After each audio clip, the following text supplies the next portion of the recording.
Hello there, and welcome back. I'm Martin, and today on Daddy Rolled a One, I'm going to be talking about another group of early classes that were created for the game of Dungeons and Dragons that were printed in Dragon Magazine. These were not considered official classes at the time, but they do give us a peek into what class design was like during this time and the kind of ideas that people were sharing. And they also give us a clue as to what types of concepts and ideas were going to be developed in later editions of the game. So D&D at its heart is a class and level system. So I like classes, and part of the reason that I like them is that D&D, unlike other games like, say, Traveller, which are skill-based character creation systems, D&D is a class and level system. So classes are an inherent part of the game. And I am not one of those types who think that too many classes is a bad thing. I think that too many poorly designed classes are bad. And I'm going to talk about that a little bit. So that's also going to be another part of this video. At the very, very beginning, I'm going to talk a little bit about the history of classes through the various editions of D&D, just a quick, brief overview. And that's going to be set up to talk about some concept of class designs and some pros and cons behind those, so that when we get to discussing the classes in here, and there's quite a few of them in this particular volume, we'll have some better context for understanding why those types of classes were created, and also why some of them just kind of fell by the wayside over time, as they weren't necessarily crucial to the concepts of the game.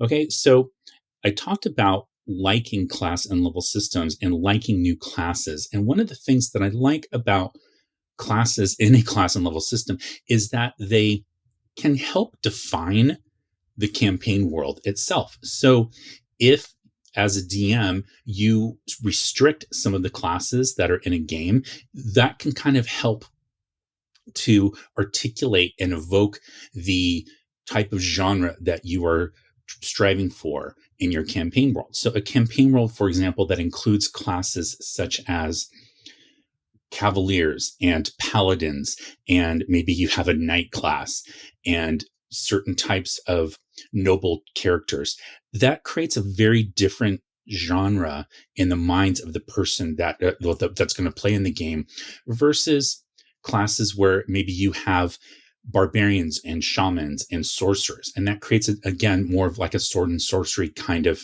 feel and aesthetic. And so, and of course, you can go for a kitchen sink approach. And a lot of DMs do that. And a lot of players actually kind of expect it, especially these days. But as I've talked about before, I think that restrictions actually promote and not hinder creativity. So if a DM restricts the list of classes and says, these are the only ones that are available, again, it automatically helps the player to get a sense of the type of world that they're playing in.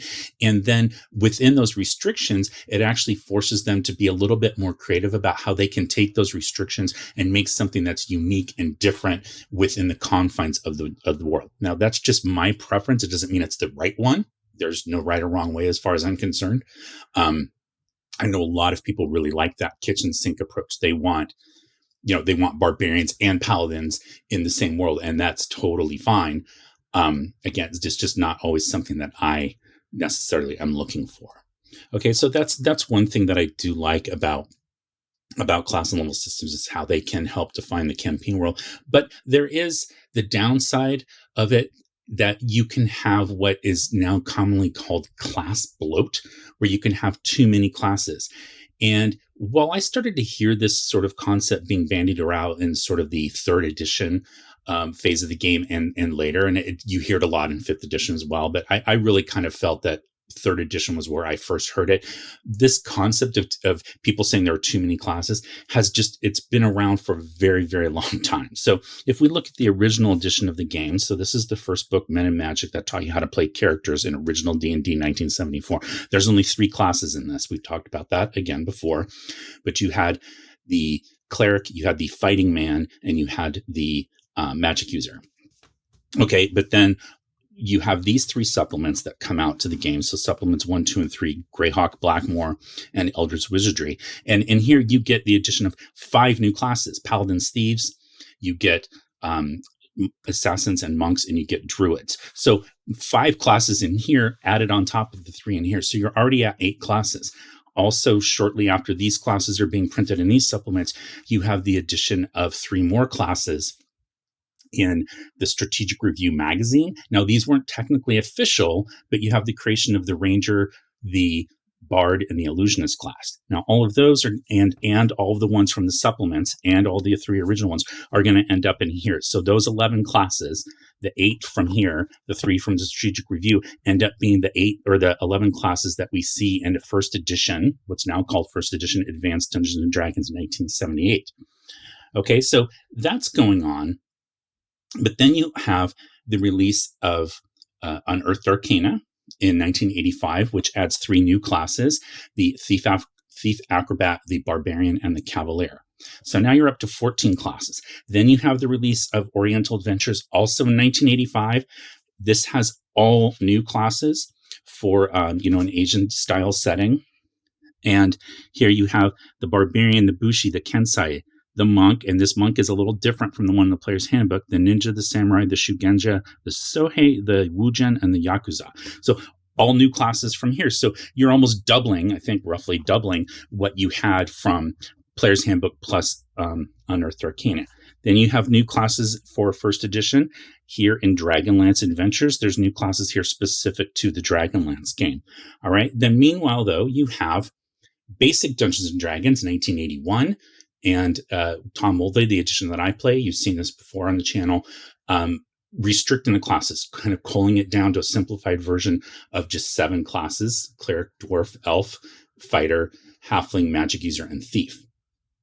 And then the Beckme edition starts out with that. And that's kind of what they stick with for a while. But then you get the release of new classes starting in the Companion edition, which came out in the mid-'80s. And this adds Druids and Mystics, which were kind of like the Beckme answer to the Monk class. It also adds Avengers, Knights, and Paladins, which are kind of, you have to start out as a fighter, but then you can become one of those. So they're not like standalone classes, but they are new classes in a sense. They're building on that.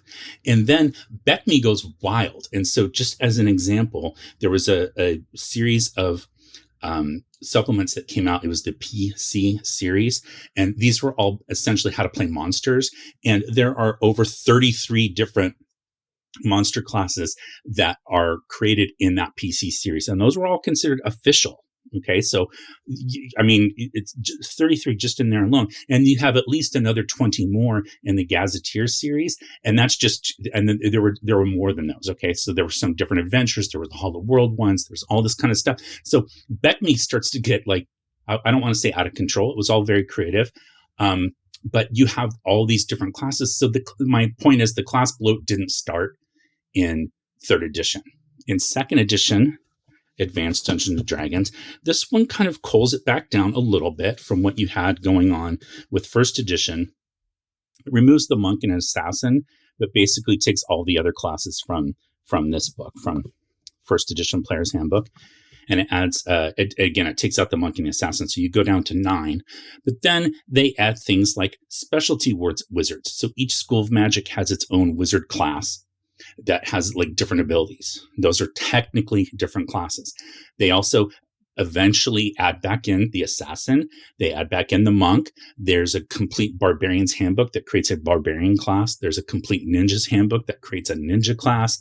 They create, there's a Chronomancer class. There's a Crusader class. There's a Psionicist class. There's a Shaman class. There's there's the Dark Sun classes. And again, that's just a small sampling, but again, adding more classes. Why? Because it is a class and level system. Also, there are more players than there are DMs.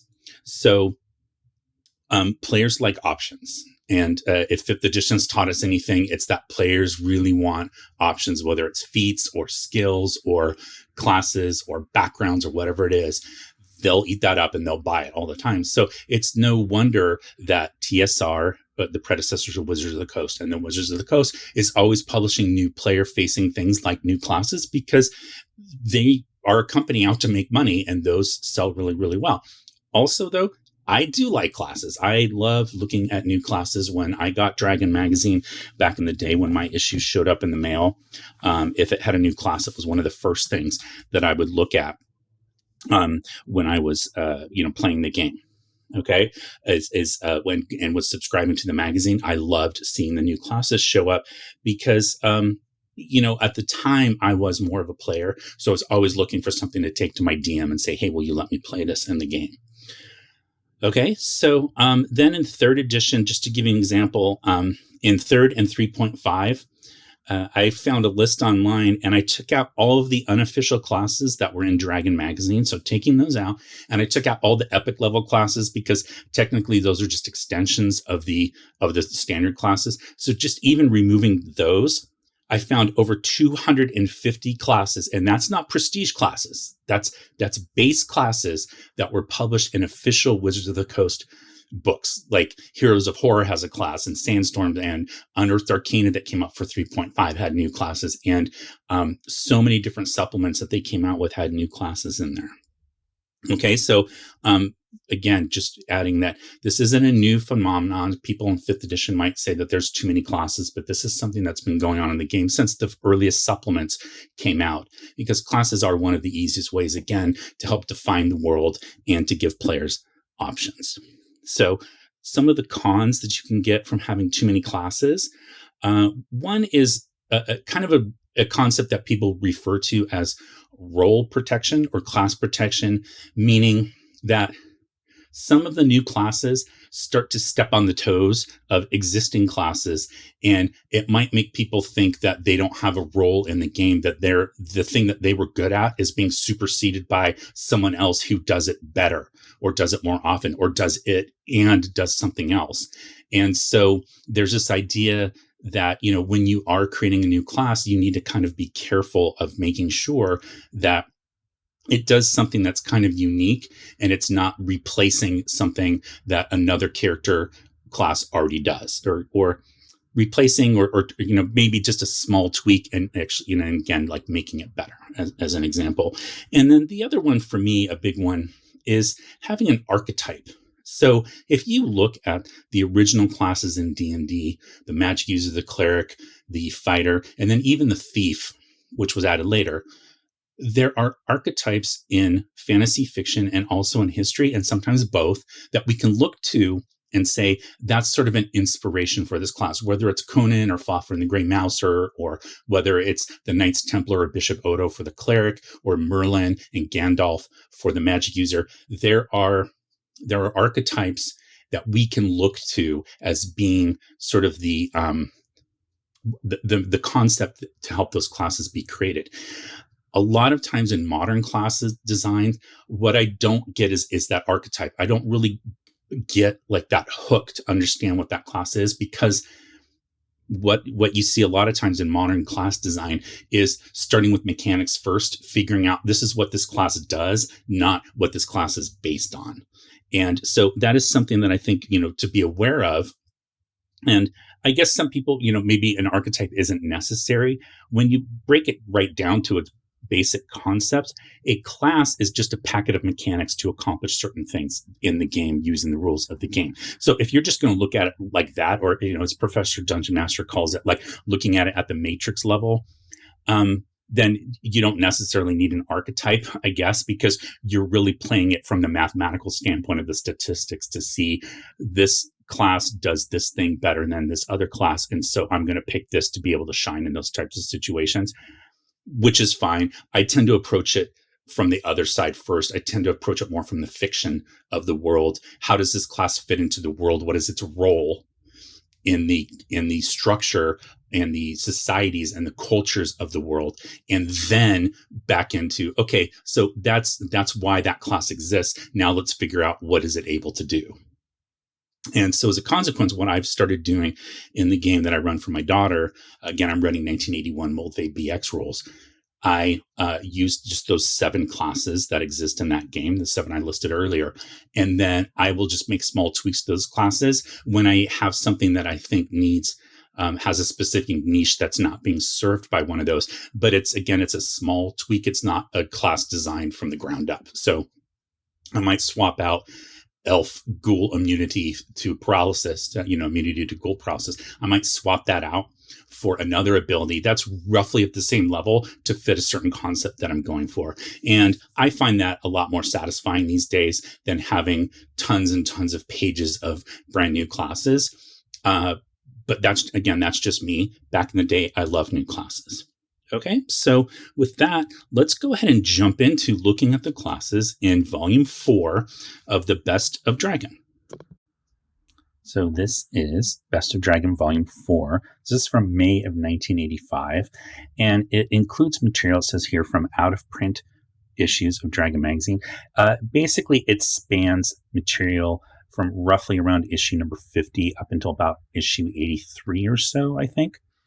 And as you see, it's got this silverish background here. It's got this dragon. Now, if you remember the cover from Best of Dragon Volume 3, I'll put that up here so you can see, and there's a link to that video if you want to check that out as well.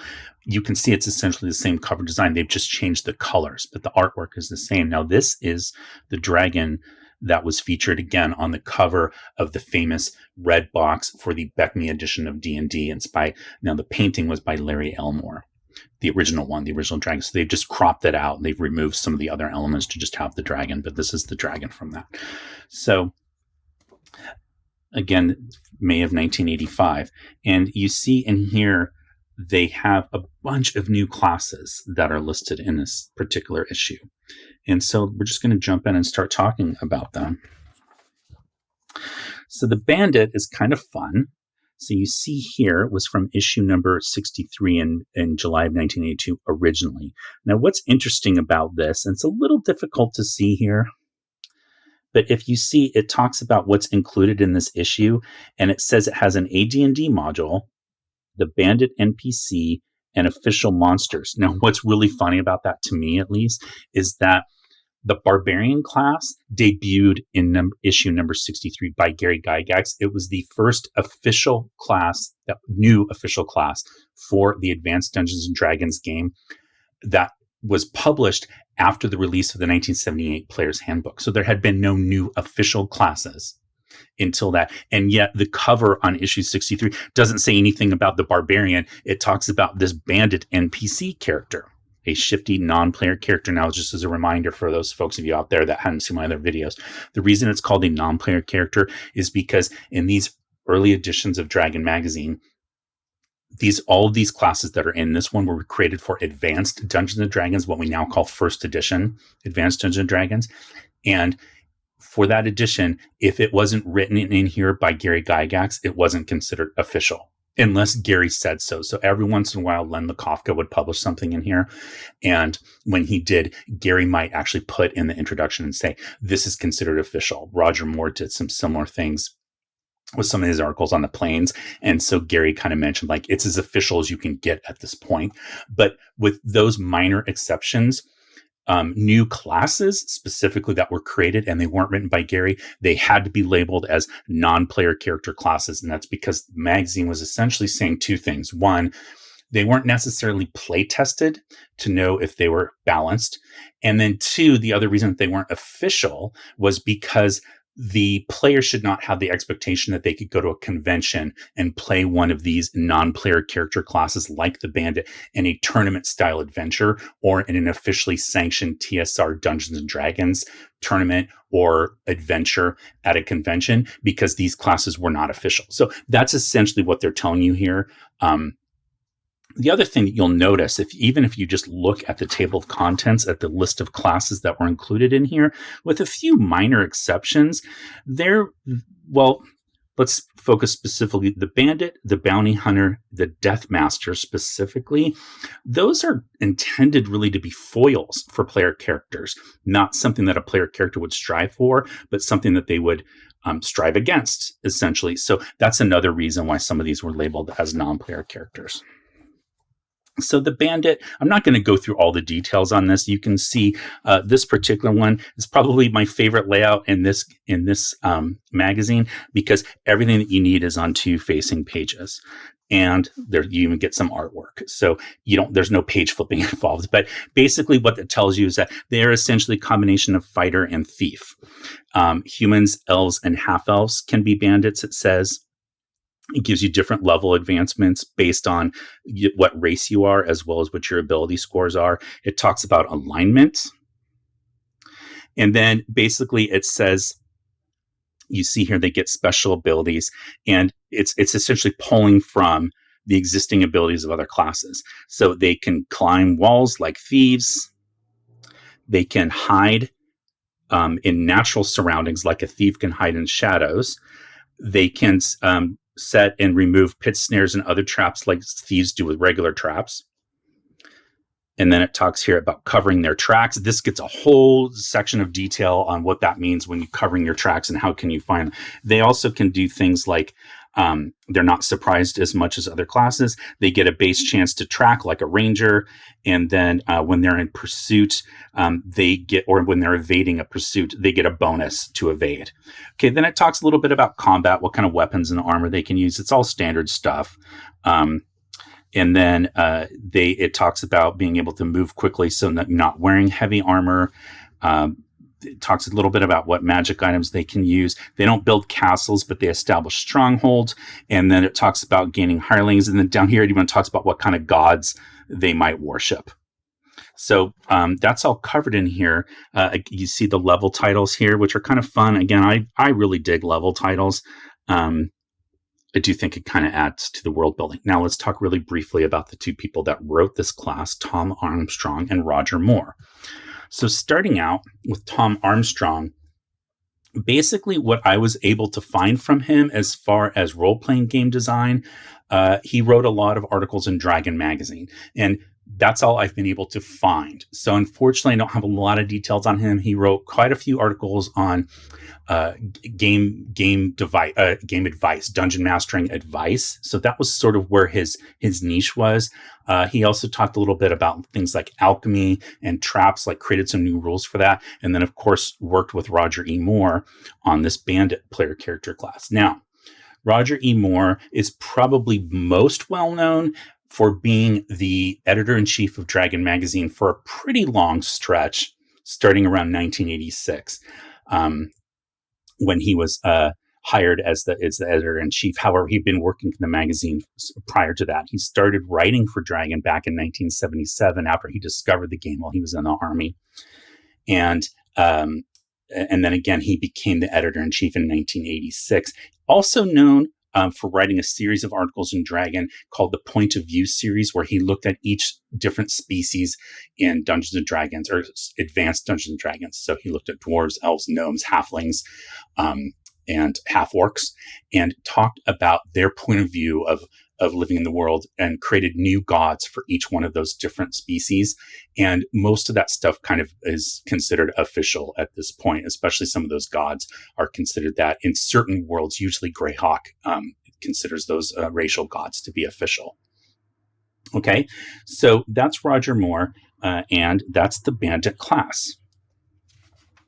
So let's look at the Bounty Hunter.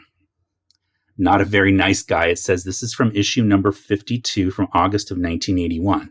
So this is by Scott Benny.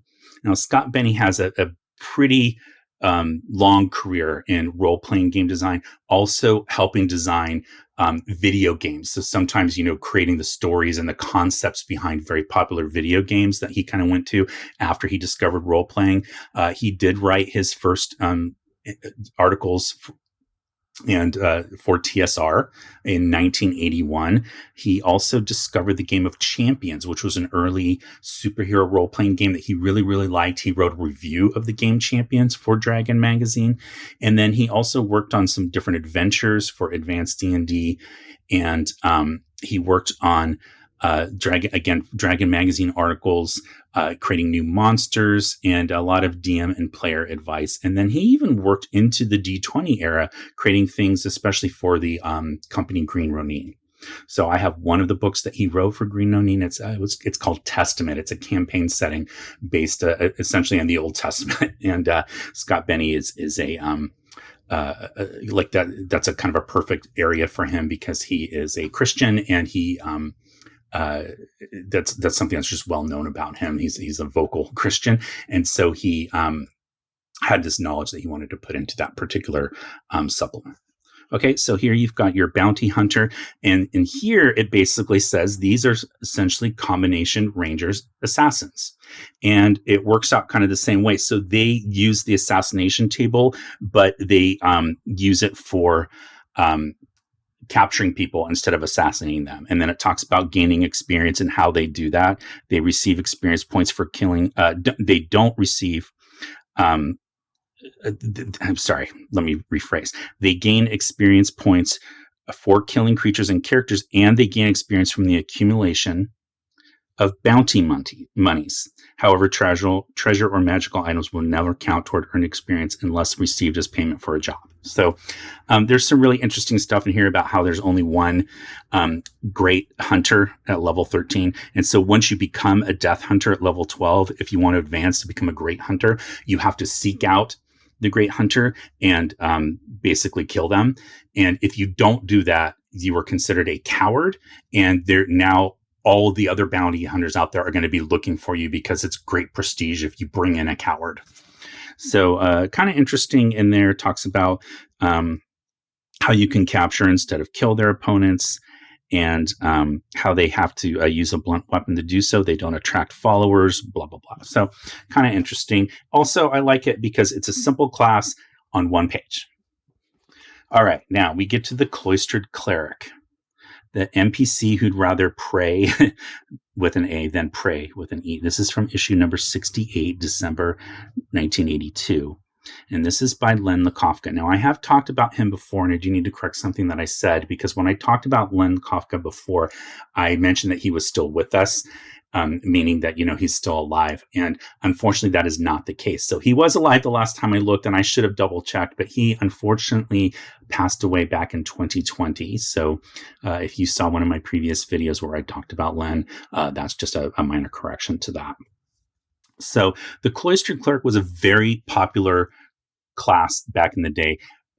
The basics of this are that these are your non-adventuring clerics. So they're essentially priests, or what he eventually goes on to call friars, in that they don't wear armor. Their weapon choices are very, very limited. Their spell choices are very different. Their hit dice, they only get a D4 for hit dice. They save at -2 for their saving throws. So these are essentially NPCs that are non-adventuring clerics. And the idea of this is that, not every priest is going to qualify to be a cleric. And he talks right at the beginning here about what the qualifications are for your ability scores. And he's saying, well, there will be clerics out there that are, he calls them non-ordained, basically saying they're fulfilling the role, like the religious ceremonial roles of the cleric, but they don't have the attribute scores.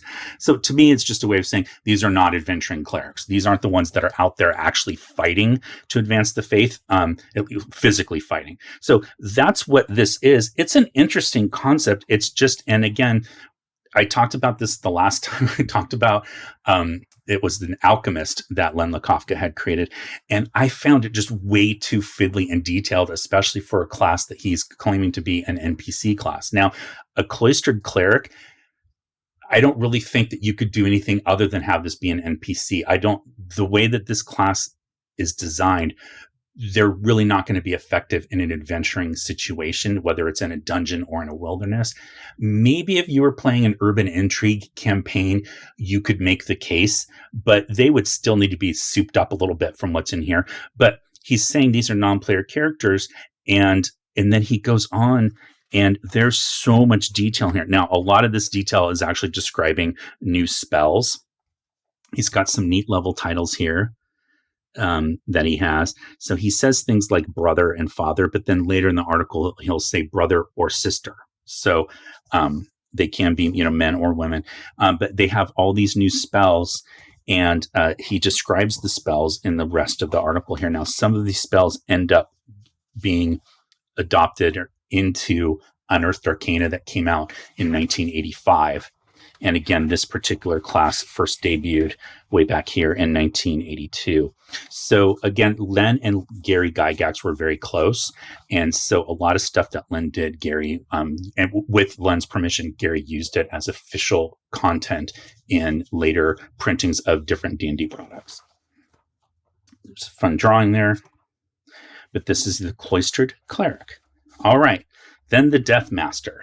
So if you've seen my other videos on the History of Dragon magazine, you'll know that this was my first issue of Dragon that I ever got, number 76 from August of 1983, with this Clyde Caldwell cover here.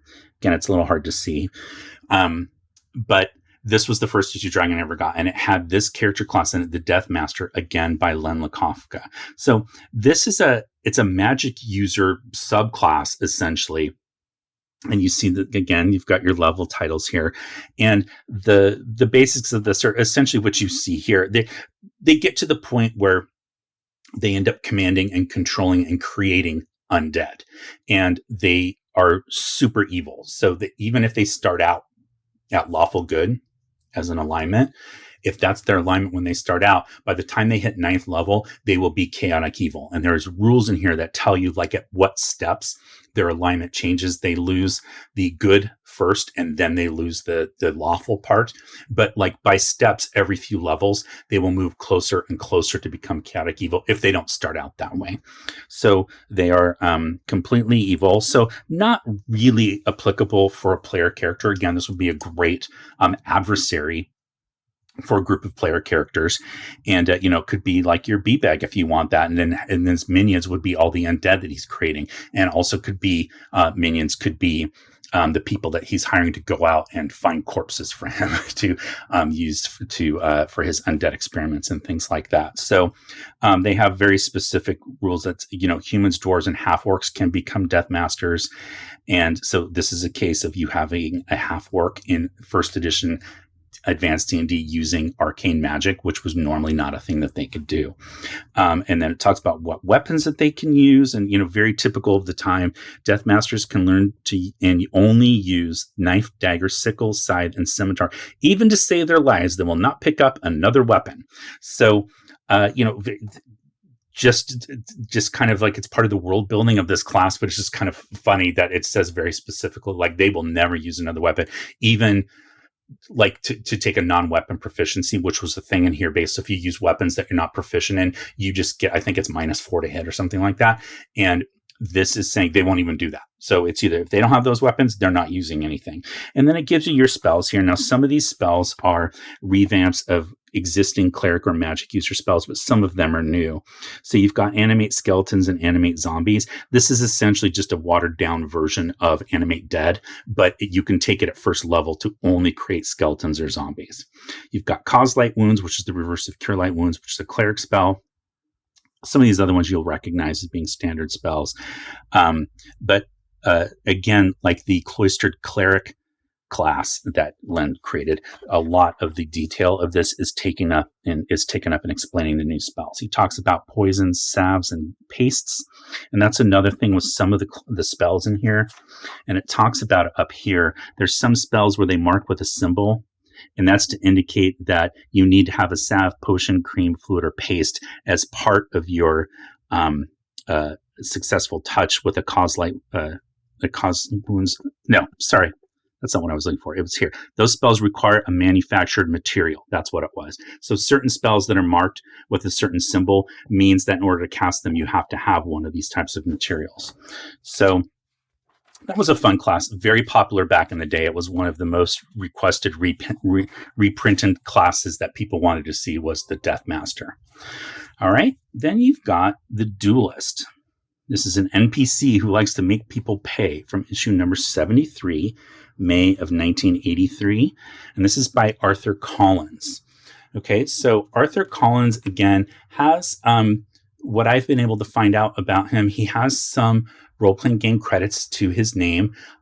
I can't really actually find out anything about like when he was born or if he's still with us. I think he should be young enough that he is, but I've not been able to find out. I even saw threads on Reddit where people were asking like, "Hey, where is this guy? Like, is he still around?" And nobody answered them. So I'm not sure.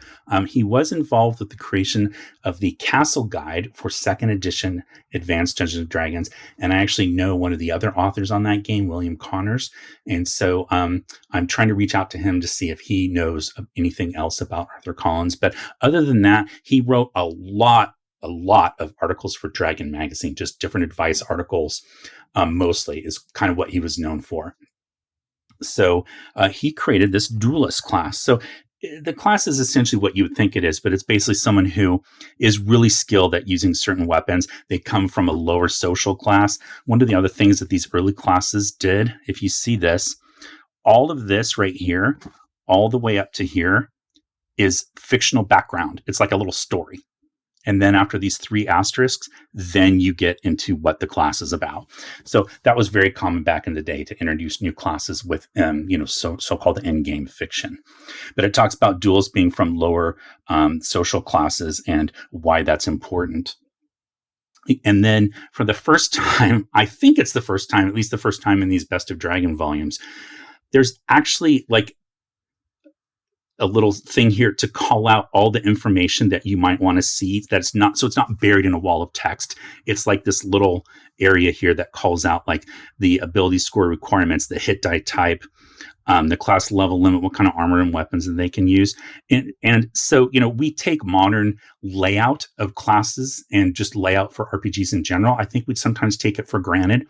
You can see in some of these earlier classes, they're nothing like that. So finding that information here for the Death Master on what weapons they use and all that kind of stuff, it's buried in these just paragraphs and paragraphs of text. So this was cool. I don't know why they didn't just take this and apply it to all the other classes in this particular volume, but they didn't. So here you've got your level titles for your Duelist.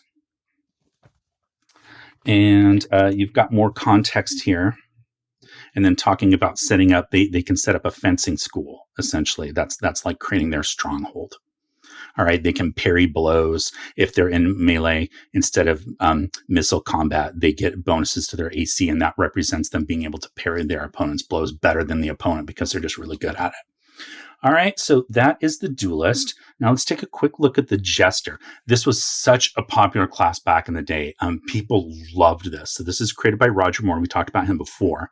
He ended up working at TSR even past the Wizards of the Coast takeover. So Wizards of the Coast acquires TSR in 1997, and Roger Moore continued working for the company on Dungeons and Dragons up until about 2000 when he left.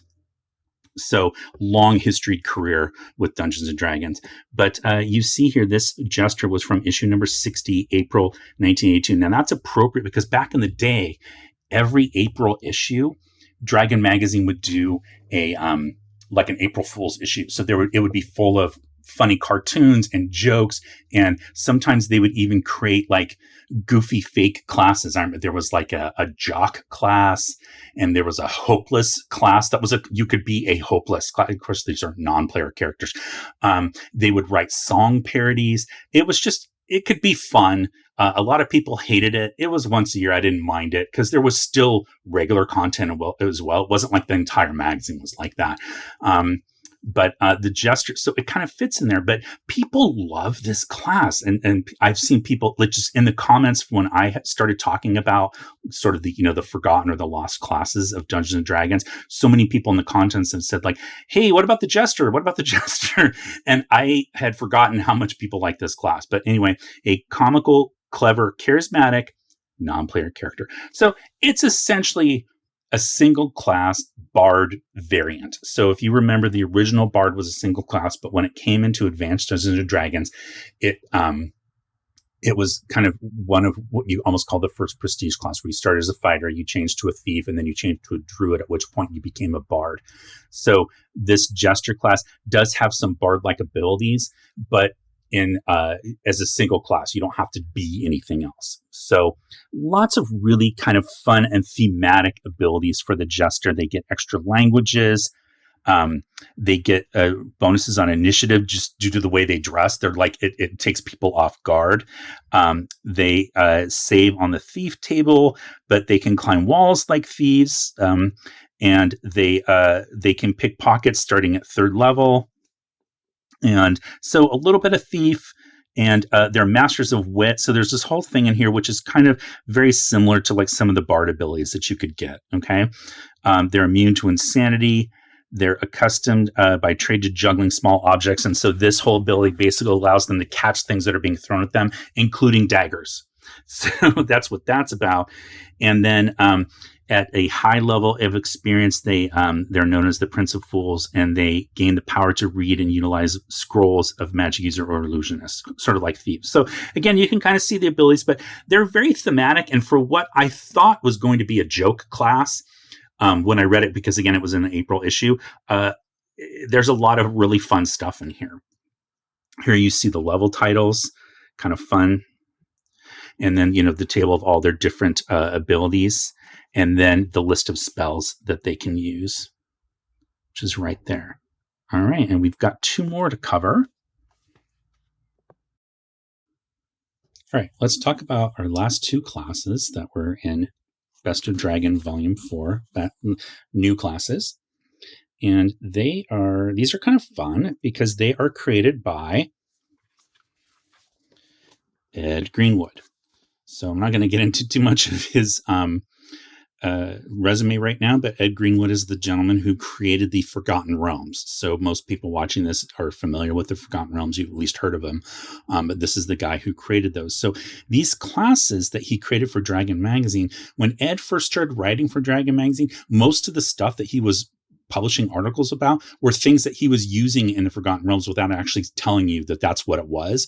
And it wasn't until a while later that the editors of Dragon Magazine realized that Ed had this campaign world.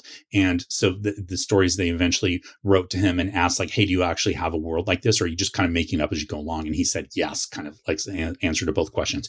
And they eventually met with him and took his world and published it, and it became the official Dungeons and Dragons world. And so that's the short version. See my video on the history of early tabletop role-playing game campaign settings, where I talk a lot more about the history of where the Forgotten Realms came from.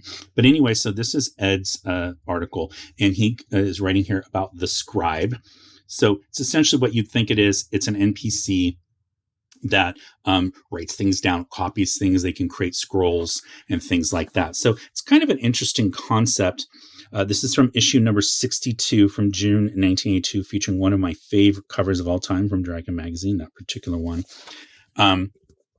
So the Scribe, now here's the thing. The concept of what the Scribe is should be pretty easy to get across, and yet it takes quite a bit of detail here. So, but, their abilities are all around, copying things and writing materials. Okay. Here's your level titles, which again, I think are pretty fun. These are some of the more fun level titles that you see in some of these classes here. So that's the Scribe. And then you have the Smith. Test the mettle of this NPC. This is from issue 70, February of 1983.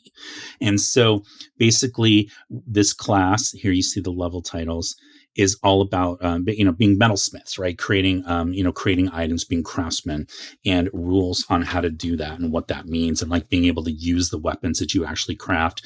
An interesting thing with the Smith class is that while it's presented as a standalone class, it says most smiths are going to be another character class. So you might have a cleric smith or a fighter smith or, different things like that. And they're usually human. And it goes into details on that and the differences between, say, a dwarven smith versus a human smith. So those are kind of some of the details that they talk about in this particular article on the Smith. But again, I really feel like, the Scribe and the Smith, those are not adventuring style classes. So when they call them NPCs, I think that is the right term to use. I'm not saying you couldn't have a Scribe adventurer in a D&D campaign. I just think, based on the way it's described here, it would be very difficult to feel like you're being effective all the time. So most of the core classes are created to be sort of general generalist in terms of being able to be pretty good at most things that need to happen. And when you start to get more and more classes, you start to get more and more specialized, where you're good at like a thing. The scribe is really good at copying scrolls and reading languages and things like that, but they're pretty much terrible at everything else, including combat and things like that. And the smith is the same way. So but that's it. Those are the classes that were covered in the Best of Dragon magazine. Now, again, people these days can create classes and distribute them very, very easily. So there's DM's Guild, there's blogs, and there's message boards, and there's social media where you can create a class and get like almost instant satisfaction in terms of commentary from people to see what they think about it. But in the 80s, when these classes were being created, or late 70s even, we didn't have that. And so while everybody was kind of homebrewing and creating their own classes, if you wanted to see what other people were doing, there was no place to go to see that except Dragon.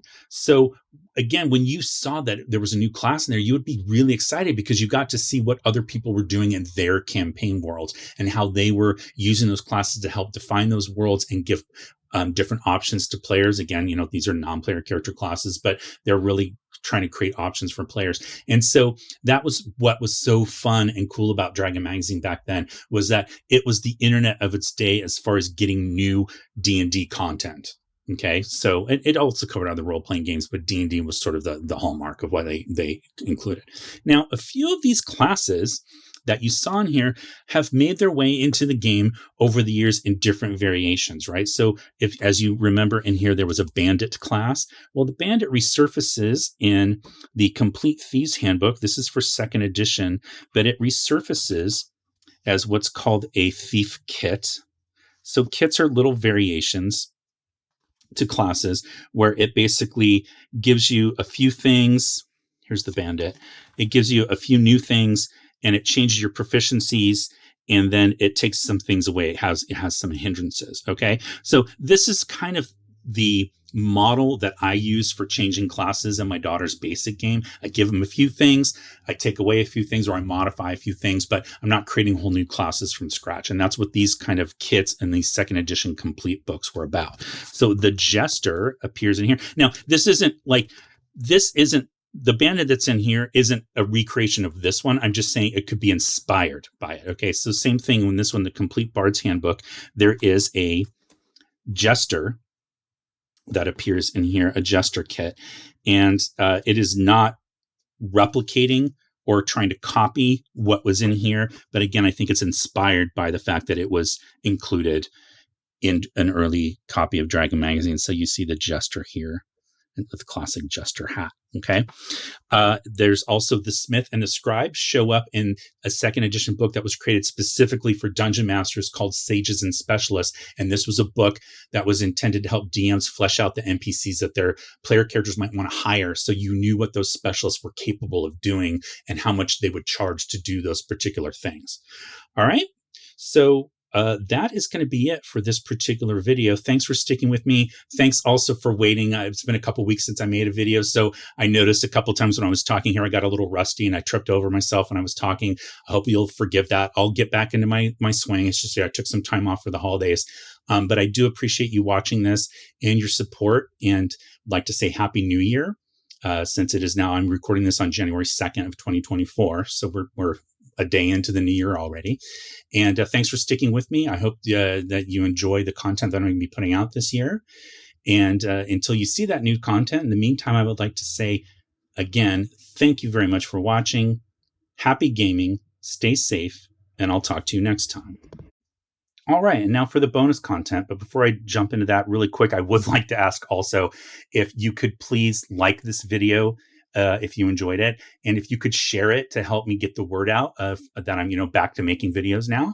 And if you could please also visit me on some of my social media networks. They're all below in the comments, where I have links to my Facebook page, Blue Sky, the site formerly known as Twitter, Instagram, and also to my blog, where I have new content. I'm going to be publishing a new article very, very soon. I've already written half of it, so that'll be coming out soon. New content for basic D&D or BX or Old School Essentials, whatever you want to call it.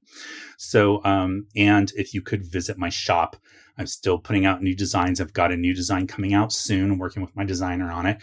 But I have tabletop role-playing game exclusive designs only found at my shop on t-shirts, hoodies, mugs, posters, etc. And that's the best way that you can help support my channel right now. And because I don't have a Patreon or anything like that. So that's it for that. Now to the actual bonus content. What I was drinking when I was listening to, when I made my notes for this video, as you can tell, there were a lot of notes. So this is a fun one. I was drinking this. This is, now I don't pronounce French very well, but MANILLE liqueur de Calamansi. So I have an annual Christmas party at my house. It's a tradition my mom started. And now that my wife and I, we got together and started doing that party after my mom passed away, we kind of took it over. So this party's been technically going on since the 80s, every year around Christmas time.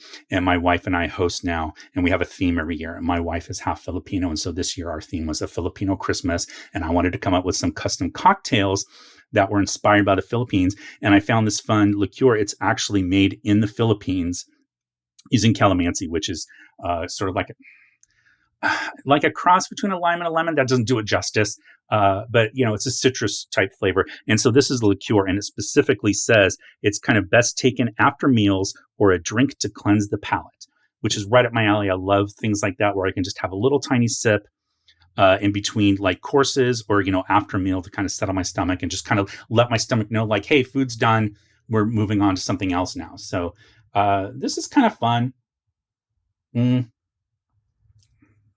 I quite honestly, I find it a tiny bit syrupy, where I like the flavor. The texture is a little thick for me, a little viscous. It's not something I would necessarily drink on its own. I know that's how it's supposed to be served. I'd probably put it on a rock to kind of try to chill it down and also thin it out a little bit. But I used it in a cocktail that I made up, and I'll put that cocktail recipe in the show notes below. All right. So also Christmas related, I got this record from one of my best friends for Christmas. This was his gift to me. This is the Lord of the Rings soundtrack, but this isn't from the Peter Jackson films. This is from the Ralph Bakshi version that came out in the 70s, as you can see here. And this is the soundtrack to Ralph Bakshi's Lord of the Rings. Okay. So it's a 2 LP set. The first one's in the player right now because I was listening to it. But the Ralph Bakshi version. Now, if you know your history of Lord of the Rings animated films, Rankin Bass did a version of The Hobbit. And then there's lots of reasons why they didn't continue. But then Ralph Bakshi basically took the first 2 books, so Fellowship of the Ring and the Two Towers, and made an animated movie that has really no relation to The Hobbit that was done by Rankin Bass, and all new voice actors, of course. The traditional Ralph Bakshi rotoscoping that he did for the animation with the characters. The character designs are completely different. Okay, so he did this and then never finished it. So there's never Return of the King for this. Again, you can look it up online, but there's all these kinds of reasons of like what happened. But then Rankin Bass comes back and they make a Return of the King, and they use the same voice talent that they were using in their version of The Hobbit. So you can watch an animated Hobbit and Lord of the Rings, but it's kind of very disjointed because they don't actually go together.